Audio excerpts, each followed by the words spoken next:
이러한 카피를 본 적이 있습니다. 한 여성이 화면에 춤을 추고 있습니다. 그런데 그 여인이 입은 옷은 하늘거리는 커다란 옷이었고 그 색깔은 진한 검은색 옷을 입고 있었습니다. 그리고 화면도 어두운 것으로 형성이 되어졌습니다. 그런데 갑자기 화면이 환하게 밝아지면서 그 여성이 나풀거리는 흰백색의 하얀 옷을 입고 다시 춤을 추고 있습니다. 그리고 그 다음에 어떤 제품을 광고를 했습니다. 물론 그 카피는 어떤 제품을 팔기 위해서 그렇게 만들어졌을 것입니다. 그런데 저는 개인적으로 그 카피를 보면서 이러한 생각이 들었습니다. 과연 나는 2015년이라는 한 해를 어떻게 살아왔는가? 어둠의 시간과 삶의 자리에 서 있지 않았는가? 어쩌면 검은색을 옷을 입은 여성처럼 내 삶이 어두운 삶의 자리와 시간을 가지고 춤을 추며 살아왔던 것이 아닌가라는 생각을 그 순간 하게 되어졌습니다. 한 해를 보내는 마지막 주일입니다. 이제 이 한 해도 며칠 남지 않았습니다. 그냥 이 한 해를 지나가서는 안 될 것입니다. 예수 그리스도께서 입혀주시는 흰옷을 입은 예수 그리스도의 신부로 새로워져야 되지 않겠습니까? 그럴 때 우리는 새해가 밝고 환한 이름처럼 새해가 될 수 있을 것입니다. 분명히 낮과 밤이 바뀌는 1년이라는 한 해는 저물어 가고 있고 새해는 이제 밝아오기 위한 준비를 하고 있습니다. 오늘 이 시간 지금 이 자리에서 나는 어떤 선택의 결단을 하고 어떻게 새로워져야 하는지를 좀 심각하게 스스로 질문해보고 그러한 질문에 대한 대답을 할 수 있을 때에 새해는 새로운 길을 열 수 있을 줄로 믿습니다. 삭개오라는 사람을 우리가 잘 알고 있습니다. 그는 돈이 많은 부자였는데 그 부자로 돈이 많은 것은 정상적으로 돈을 번 것이 아니라 백성들을, 동족들을 배반하고 로마에 아부하여 더군다나 많은 백성들의 세금을 거두어서 그는 치부하였던 것입니다. 그래서 그의 삶은 돈은 많았지만 마음도 어두웠고 삶도 어두웠고 그 죄악 속에서 큰 상처와 고통으로 살아갔습니다. 그러던 삭개오가 예수님을 만나게 되어졌습니다. 예수님을 만나고 어떤 일이 벌어졌습니까? 삭개오는 그동안에 입었던 어둠의 옷을 벗어버립니다. 그리고 주님이 입혀주시는 새로운 옷을 입습니다. 그는 이렇게 말합니다. 토색한 것이 있으면 4배나 갚겠습니다. 재산의 절반을 가난한 자에게 나누어 주겠습니다. 삭개오는 그 순간 물질은 어쩌면 다 잃어버렸을지는 몰라도 그는 어둠의 일을 벗고 완전히 새로운 사람으로 거듭났습니다. 주님은 그 삭개오에게 무슨 말씀을 하셨습니까? 오늘 이 집에 구원이 이르렀으니 이 사람도 아브라함의 자손이라. 그 삭개오가 어둠의 일을 벗고 새 옷을 입었을 때 아브라함의 자손, 구원의 그릇이 되었다고 말씀을 하셨습니다. 여러 번 기회를 주었지만 끝까지 회개하지 않았던 가룟 유다, 예루살렘 교회의 비참한 고통과 아픔이 되었던 아나니아와 삽비라, 그들은 기회를 주었음에도 불구하고 시간을 주었음에도 불구하고 끝까지 회개하지 않고 어둠의 옷을 입고 있었습니다. 검은 옷을 입고 있었습니다. 그들은 결국 다 비참한 멸망으로 끝나버리고 말았다는 것입니다. 예수님은 공생애를 시작하면서 마가복음 1장 15절에서 이렇게 명령하십니다. 때가 찼고 하나님의 나라가 가까웠으니 회개하고 복음을 믿으라. 지금 이 시간은 종말론적인 시간입니다. 영원히 돌아오지 않는 마지막 송년주일 예배를 드리고 있습니다. 그리고 새해는 우리의 눈앞에 있습니다. 지금 회개해야 됩니다. 이 시간 하나님 앞으로 등을 돌리고 있었던 내가 돌아서야 됩니다. 그때 우리는 주님 입혀주시는 새 옷 입고 새해를 맞이할 수 있습니다. 하나님은 바울을 통하여 오늘 우리에게 이렇게 명령하고 있습니다. 로마서 10장 12절입니다. 밤이 깊고 낮이 가까웠으니 그러므로 우리가 어둠의 옷을 벗고 빛의 갑옷을 입자. 오늘 이 시간 어둠의 옷을 벗어버리는 결단을 하시고 주님이 주시는 새 옷을 입는 회개하는 역사가 우리 모두에게 일어나야 될 줄로 믿습니다. 그때 2016년은 정말 우리에게 새로운 해로 길을 열어가는 살아있는 용기 있는 그리스도인이 될 수 있을 줄로 믿습니다. 그러면 지금 이 자리에서 어둠의 옷을 벗어버리고 빛의 갑옷을 입는 우리들은 어떻게 하면 가능하겠습니까? 덩 노부츠키라는 NBA의 농구 선수가 있습니다. 그 선수는 선수 중에서도 가장 뛰어난 정상의 자리에 서 있는 선수입니다. 기자가 물어보았습니다. 어떻게 농구 선수로 성공하게 되어졌습니까? 그때 노부츠키가 대답한 게 이것입니다. 그것은 나를 가르쳐 주신 선생님 때문입니다. 어떻게 가르쳐 주셨습니까? 선생님은 나에게 매번 빠지지 않고 말씀하시는 게 있었습니다. 다른 선수와 똑같아서는 안 된다. 다른 선수와 달라야 한다. 그러면서 선생님은 나에게 시집을 읽게 하고 음악을 듣게 하고 악기를 배우게 했습니다. 그리고 또 명령했습니다. 운동장에 뛸 때에 다른 선수와 똑같이 뛰면 안 된다. 색소폰 연주 소리에 맞추어서 운동장을 뛰어라. 너가 알고 있는 악기를 연주하듯이, 그리고 듣는 음악처럼 그 리듬을 따라서 운동장을 뛰어라. 그러면 다른 사람과 다르게 농구장을 뛸 수 있을 것이다. 그대로 했더니 농구 선수로서의 정상의 자리에 섰다는 것입니다. 저와 여러분들이 어떻게 하면 어둠의 일을 벗고 빛의 갑옷을 입을 수 있겠습니까? 그것은 다른 사람과 달라야 합니다. 세상의 사람과 달라야 됩니다. 어쩌면 신앙을 가지고 살아가는 다른 동료들, 성도들과도 달라져야 됩니다. 그때 우리는 빛의 갑옷을 입을 수 있습니다. 지금 내 모습이 어떻습니까?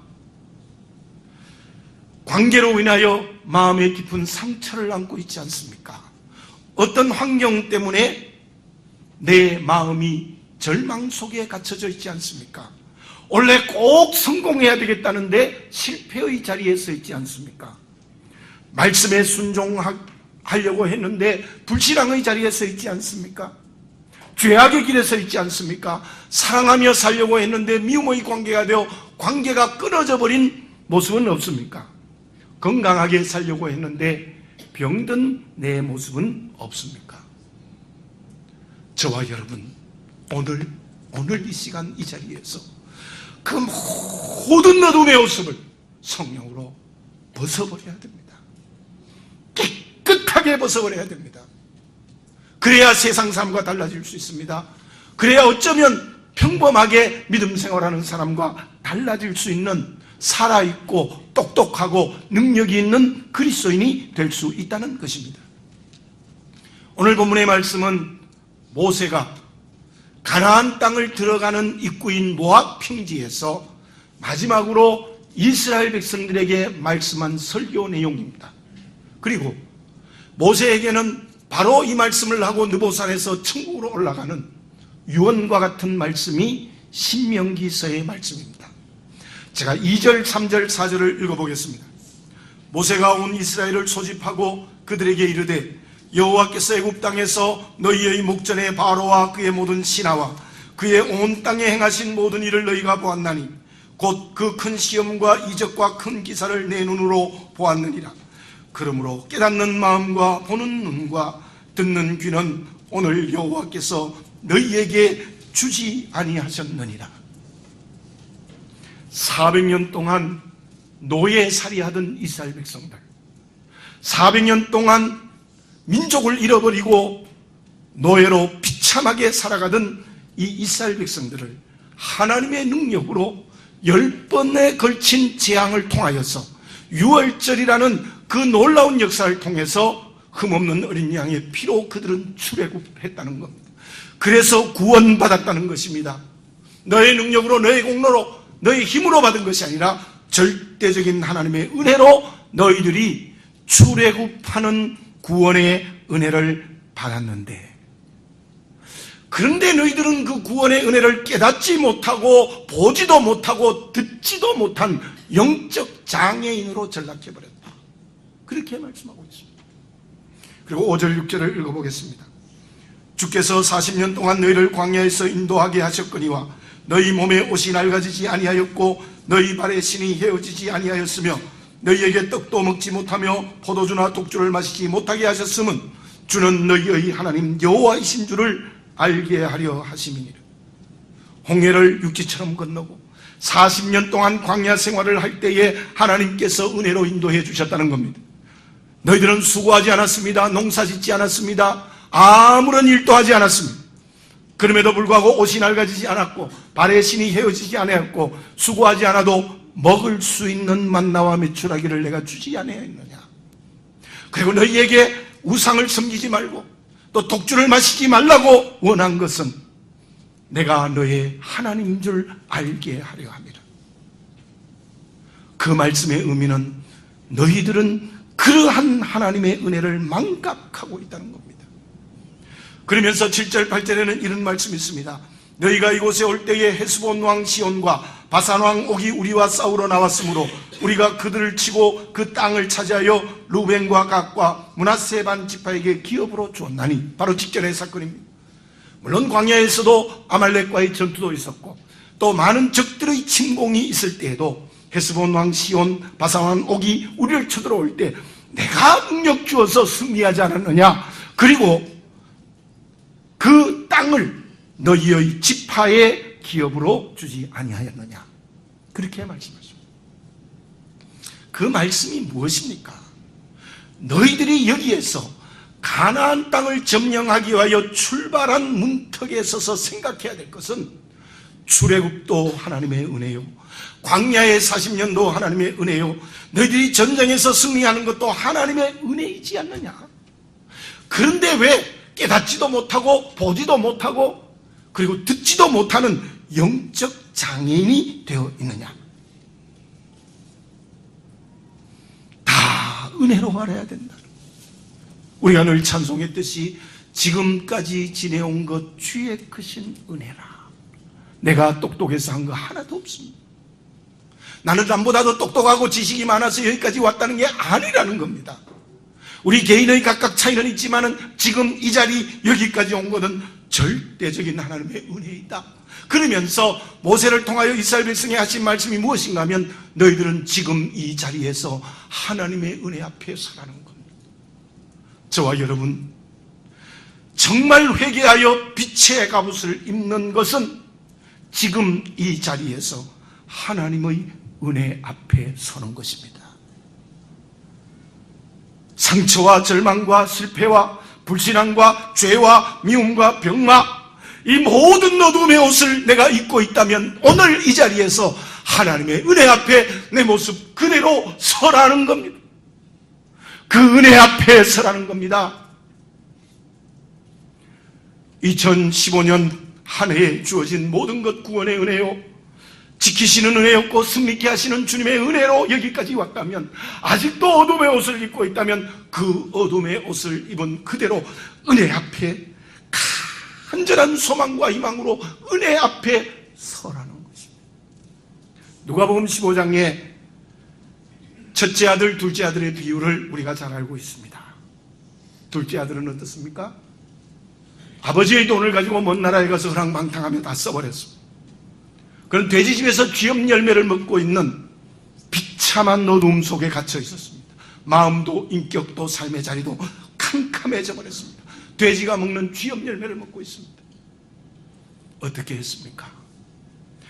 누가복음 15장 17절에 보면 스스로 돌이켜 그랬어요. 스스로 돌이켜 거기에서 마음을 바꾸었습니다. 그리고는 어떤 기도를 했는가 하면 18절에 보면 하나님과 아버지께 죄를 지었습니다. 19절에 보면 이제는 아버지의 아들이라 일컬음을 받지 못하느니 품꾼으로 하나 써주소서 하면서 아버지께로 돌아갑니다.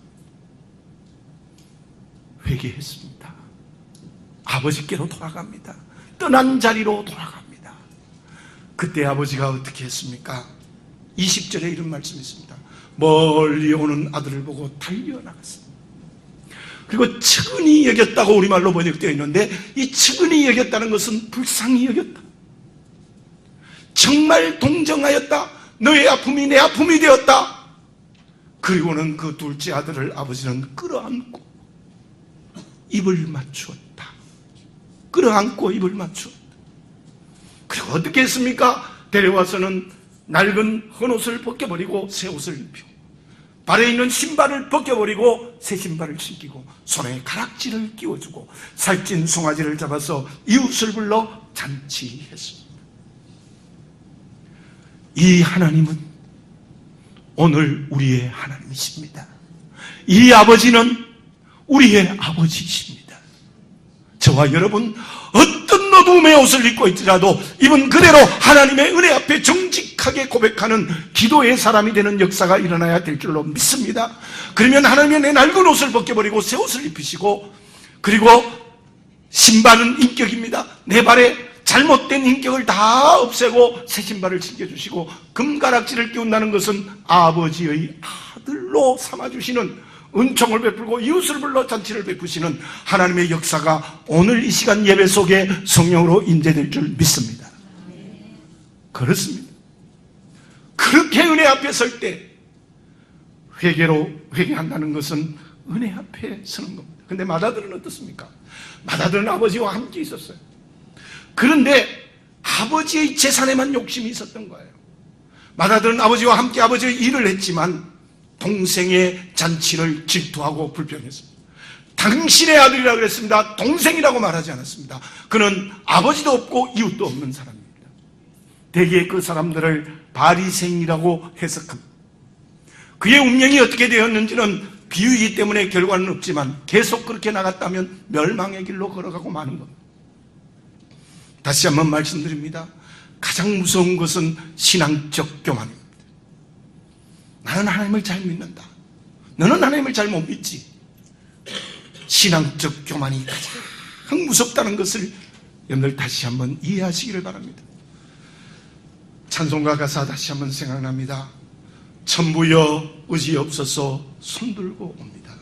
주 나를 박대하시면 나 어디 가리까. 여러분들 천부여 의지 없어서 손들고 옵니다. 두 손 들었다는 말은 항복했다는 겁니다. 오늘 이 시간 하나님의 은혜 앞에 서서 내를 측은히 여겨 안아주시고 목을 안고 입을 맞추고 새 신발 신기고 새 옷 입히고 내 손가락에 금가락지 끼워주신 이 하나님의 은혜로 내 어둠을 완전히 말끔히 벗게 하시는 그 은혜를 마음으로 깨달으시기를 바라겠습니다. 눈으로 보시기 바라겠습니다. 귀로 듣는 역사가 일어나시기를 바라겠습니다. 그 사람이 진정 새해를 맞이할 수 있습니다. 바울은 고린도전서 15장에서 부활장을 쓰면서 큰 두 가지의 고백을 합니다. 하나는 나는 날마다 죽노라. 나의 자랑은 날마다 죽노라. 그때 바울은 많은 교회를 개척하고 많은 사람을 구원하는 하나님의 일을 많이 했음에도 불구하고 나는 날마다 죽노라. 왜요? 10절에 나의 나된 것은 하나님의 은혜이기 때문에 은혜 앞에 내가 날마다 죽노라. 그것이 바울의 고백이었습니다. 주님의 은혜 앞에 내 모습 그대로 서서 은혜로 나를 빛의 갑옷을 입혀주시는 그 성령의 체험을 하고 새해를 맞이하는 저와 여러분들이 되어져야 될 줄로 믿습니다. 그러면 지금 이 자리에서 거룩한 흰옷을 입은 예수 그리스도의 신부가 되기 위해서 또 다른 선택의 결단을 해야 될 것이 있습니다. 그것이 무엇입니까? 제가 어릴 때의 기억인데 언제인지는 기억이 나지 않습니다만은 이런 경험을 한 적이 있습니다. 제가 여러분들에게 여러 번 말씀드렸습니다만은 저는 6남매 중에 장남으로 태어나서 거의 하늘과 땅의 차별처럼 저는 귀여움받고 자랐습니다. 우리 누님이 둘이 있고 남동생, 여동생 둘이 있는데도 제가 셋째인데요. 참 구별된 은혜를 받았어요. 사랑을 받았어요. 한번 이런 일이 있었습니다. 저희 집에 그 앵두나무가 있었어요. 앵두나무. 이 앵두나무에 앵두가 많이 이렇게 열렸어요. 그래서 할머니가 그 앵두를 따서는 저에게 제일 좋은 것 한 움큼 주시고 그 다음에는 별로 좋지 않은 것 5남매 이렇게 나누어 주신 거예요. 다들 인정해요. 누가 인정 못하느냐 하면 둘째 누님이 인정하지 못하는 거예요. 가장 서러움을 많이 받으셨거든요. 그래서 할머니가 부엌에 가자 저희한테 달려왔어요. 손에 움켜쥐고 있는 앵두를 기어코 손을 이걸 펴가지고는 다 뺏어가 본 거예요. 아 하고 그랬죠. 안 뺏기려고 막 쥐고 있는데 안 되는 거예요. 이런 일도 있었어요. 어머님이 강냉이를 이제 많이 이렇게 삶아가지고 언제나 삶으면 저 제일 좋은 거 주거든요. 그러니까 익기도 전에 솥을 열어가지고는 한 2-3개 정도 이불 속에 감춰놨어요. 근데 그게요, 누님이 잊어버려가 나중에 썩은 것으로 발견됐다. 참 여러 가지 사건이 있는데 제가 왜 이 앵두 얘기를 하느냐 하면 사람은요 모든 사람이 이기적이에요. 앵두를 제가 막 잡고 절대로 놓지 않겠다는 것처럼 꽉 붙들고 있어요. 그래서 단체 사진 찍으면 자기 얼굴 먼저 찾는다는 거 아닙니까? 아무리 믿음이 좋아도 어떤 사람인지 자기 중심을 넘어서기가 쉽지 않습니다. 자, 그런데 오늘 하나님께서는 어떤 말씀을 하고 계십니까? 10절, 11절, 12절, 13절을 읽어보면 수령과 집화, 장로들과 지도자들, 남자와 유아들, 아내와 객, 나무 패는 자와 물 깃는 자, 이거 다 이 상민들이죠. 그 모든 사람들은 하나님의 여호와의 언약에 참여하라. 그 말씀의 의미가 뭐냐 하면 아브라함과 이삭과 야곱의 하나님은 너희 모든 공동체의 하나님이야. 언제요? 가나안 땅에 들어갈 때 야곱과 이삭과 하나님은 전부 너희 모든 사람들에게 하나님이다. 26장 1절에 보면요, 내 하나님 여호와께서 내게 기업으로 주시는 땅에 들어갈 때 그랬어요. 근데 가나안 땅을 주신다는 거예요. 그때 내가 하나님이라는 걸 잊지 말라. 저는 이 말씀을 좀 바꾸어 설명드리겠습니다. 이 말씀을 하시는 하나님은 어떤 심정이 하면 제발 너희들이 가나안 땅에 들어가면 내가 하나님이란 걸 잊어버리지 마. 아브라함의 하나님, 이삭의 하나님, 야곱의 하나님인데 나는 너의 하나님이야. 가나안에 가서 절대로 제발 내가 하나님인 걸 잊지 말자는 간청이에요. 무슨 말입니까?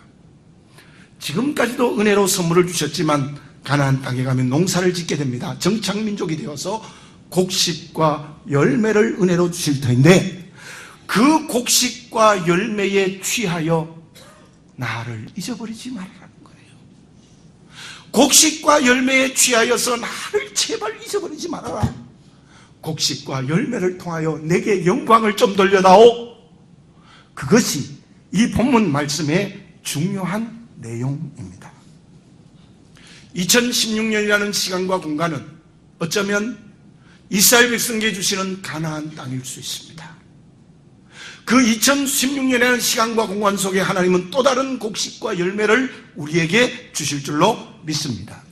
물질도 주시고 건강도 주시고 지위도 주시고 능력도 주시고 다 하나님의 은혜로 주실 겁니다. 그런데 그 그 주시는 것을 통하여 그것에 취하여 하나님 잊어버리지 말라는 거예요. 그것에 취하여 하나님 이름을 부르지 않는 어리석은 사람이 되지 말라는 거예요. 도리어 그것을 통해서 나에게 하나님에게 영광을 돌리는 새해를 살겠다는 결단이 오늘 우리에게 성령으로 새롭게 역사되어져야 될 줄로 믿습니다. 무슨 말씀입니까? 소극적으로는 새해에 줄 모든 땅의 기업들을 통하여서 내 뜻을 이루면 좋겠다. 하나님의 뜻을 이루어야 된다. 그렇게 말씀하고 있고, 더 중요한 선택의 결단은 무엇이겠습니까?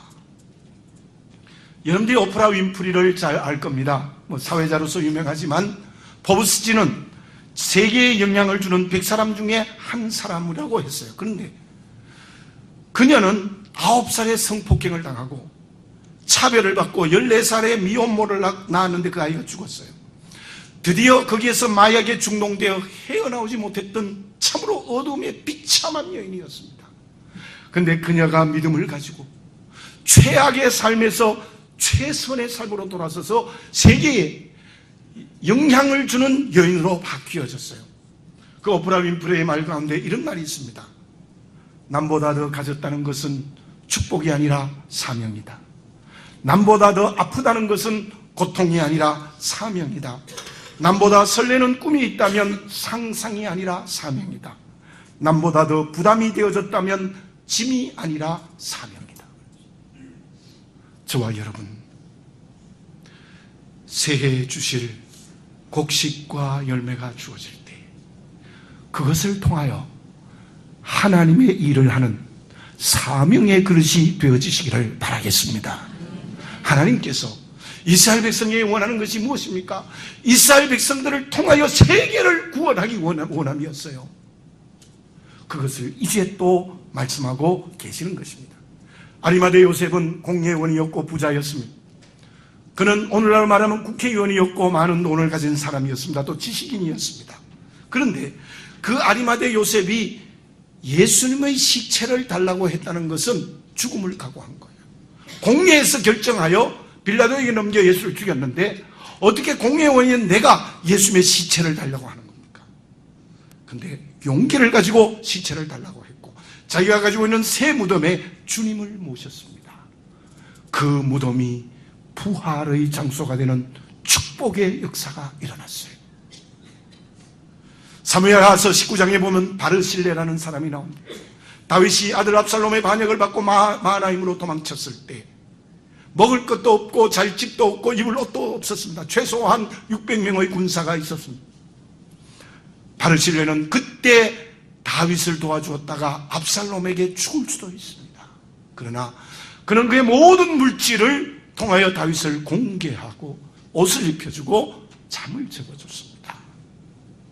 얼마나 아름다운 선한 일인지 모릅니다. 거기에서 열매는 다윗이 다시 이스라엘의 왕이 되어 끝까지 통치를 잘하는 역사가 일어났다는 것입니다. 에녹 시대의 사람들, 노아 시대의 사람들, 소돔과 고모라 성의 사람들 모두가 다 물질에 취하고 쾌락에 튀어서 멸망의 길을 걸어가 버리고 말았지 않습니까? 저와 여러분, 지금 주어진 것도 있고 새해에 주실 것도 있습니다. 그것에 취해서 하나님을 잊어버리고 사명을 잊어버리고 하나님의 뜻을 잃어버리는 어리석은 자가 되어서는 안 될 것입니다. 새해를 향한 새로운 선택의 결단, 하나님 새로운 시간과 공간이라는 새해를 주실 때 나는 그 새해에 아버지 하나님께서 주시는 기업을 통하여서 물질과 곡식, 건강, 지위 모든 것을 통하여서 하나님의 뜻대로 살겠습니다. 하나님의 일을 하겠습니다. 열방을 구원하겠습니다. 가까이에 있는 사람을 구원하는 역사를 이루겠습니다. 마태복음 6장 33절에서 주님이 말씀하십니다. 너희는 먼저 그의 나라와 그의 의를 구하라. 그리하면 모든 것을 너희에게 더하시리라. 움켜쥐고 있지 마시기 바랍니다. 그 손을 펼치시는 성령의 역사가 일어나시기를 바라겠습니다. 그 모든 것을 통하여 하나님의 뜻대로 하나님이 주시는 일을 감당하는 사명의 길의 도구가 되는 역사가 일어나시기를 바라겠습니다. 그때 하나님은 생각하지 못할 큰 은혜와 축복을 우리에게 주실 줄로 믿습니다. 오늘 본문의 말씀 9절을 읽습니다. 그런즉 너희는 이 언약의 말씀을 지켜 행하라. 그리하면 너희가 하는 모든 일이 형통하리라. 근데 이스라엘 백성들은 지키지 못했어요. 결국 바알과 아세라라는 것은요, 물질과 쾌락이에요. 오늘날만 물질과 쾌락이에요. 농사지어 풍년의 신, 기상의 신 바알이, 그의 아내가 쾌락으로 물질로 함께 따라오는 아세라 신. 그들은 이 말씀 다 믿지 아니하고 불순종하고 바로 가나안의 물질에 취하고 가나안의 쾌락에 취했습니다. 결과는 어떻습니까? 북쪽 이스라엘은 기원전 721년에 아시리아에게 멸망당하고 말았습니다. 남쪽 유다도 기원전 586년에 바벨로니아에 멸망당하고 많은 사람이 포로되어져가는 비참한 결과가 주어졌습니다. 여러분들, 오늘을 자랑하지 맙시다. 내일 일을 알지 못하는 저희들입니다. 성령께서 주시는 지혜로운 사람이 되시기를 바라겠습니다. 오늘 주시는 말씀의 언약을 지키시기 바랍니다.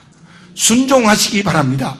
그리하면 9절의 말씀대로 너희가 하는 모든 일이 형통하는 또 다른 땅의 기업에 축복을 주시고 그것을 통하여서 하나님의 일을 하게 하시는 역사가 일어나게 될 줄 믿습니다. 그곳에 구원의 역사가 일어나고 열방을 구원하고 베트남의 교회를 건축하고 저 땅끝까지 복음을 증가하는 역사가 우리 개인과 우리 교회 공동체 속에도 일어날 줄 믿습니다. 한비자의 이야기 중에 이런 이야기가 있습니다.